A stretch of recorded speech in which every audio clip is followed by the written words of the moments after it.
Which industries you or which sectors you think from here on, because you're bullish on India, Right. so which you think will be like the one should bet upon or you are betting upon? So we are broad based, so we don't focus on any one or two or even five industries. We focus on themes, right? And when I have a chance to present, I'll show about those themes are picked within sectors. There could be multiple things. For example, a lot of investment is going in on the transmission enablement in India. The grid has to change. Today, the grid carries thermal load but very little of renewable load. When renewable load increases in the portfolio, the grid has to materially change, and that has to happen before the renewable capacity comes. That's one change we see. Defense, we see not just the government. There are companies that have built world-class capabilities in the last 20 years. Today they supply only to DRDO and ISRO, but you will very soon see that there will be suppliers outside of, they are already, but that's not at scale. That's a theme we see of a lot of interest. What has happened to IT services that we saw in the mid-90s and early 2000s? Very likely to happen in the custom research and manufacturing area, in pharma and chemicals and agrochemicals in the next 10 to 15 years. So themes like this, and then we do a lot of work inside them, focus on pretty much every company we can see, and then select the one or two handful that passes our filters. Would That's be our some way of certain themes in these sectors, like what you told. That's right. On flows, you're saying something about flows. So we have a somewhat stable government. I mean, I would say a stable government for the time being. Why are the FIIs not coming back, and when do you expect them to come back? So see, FIIs, we have to think about, FIIs have options to invest in India, in China, in Indonesia, in Brazil, in Russia, pretty much everywhere, right? So do we, by the way, but they are probably looking at those markets more than we are. China is cheaper today than it was all this while. In their eyes, India is probably a lot higher than what China is offering them. There are risks that are different. So FIs are probably, I'm nobody to comment on how they think, but my sense is it's one option amongst many that they are seeing. And in that scheme of things, they may decide to allocate different pools to India, different pools to China, and change those flows.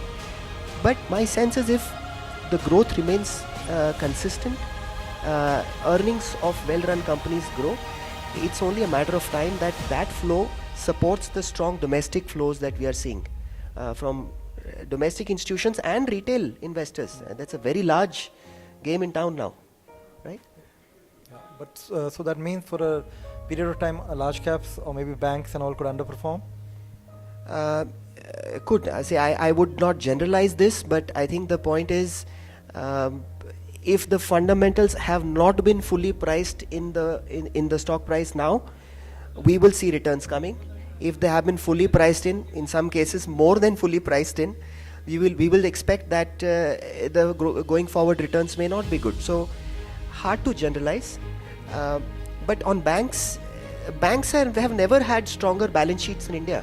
I mean, I have been analyzing banks for 25 years now. I have not seen these kinds of across the board strength in bank balance sheets. Not only balance sheets, asset quality, provisioning cover, and the kind of growth opportunity we see in banks. These are strong, consistent compounders, and we'll expect that banks should be one of the good performers. Of course, you can't generalize. You have to pick the ones that show more promise. So what are your offerings otherwise to the investors? So see, I heard you have a debt product also. So we added a debt product, but we are otherwise a pure play equity investor. We invest for the long run. We invest on fundamental basis, and we buy and review. We don't buy and forget. We buy and review. That doesn't mean we tinker. We don't trade very often. Our brokers make very little money from us, and they complain.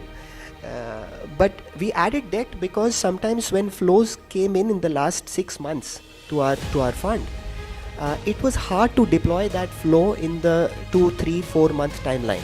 And so we said, look, till the time the money I'm taking from you is not invested in the right portfolio, at least let me make 8.5% return for you without taking, I would say, beyond very little amount of risk, right?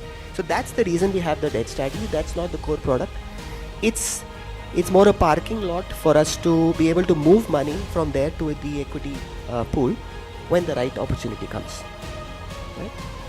Yes, a follow-on question would be, even buy and review something similar to buy and hold only, as you're saying that It you won't is, be. of course. I think sometimes it's misunderstood. Buy and hold is sometimes misunderstood that you've taken a call, you've worked for 6 months, more than that on a company, and then you've taken a bet, and then you'll wait, right?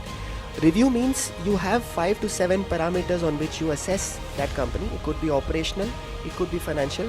In our case, it's a mix, and you assess that every quarter.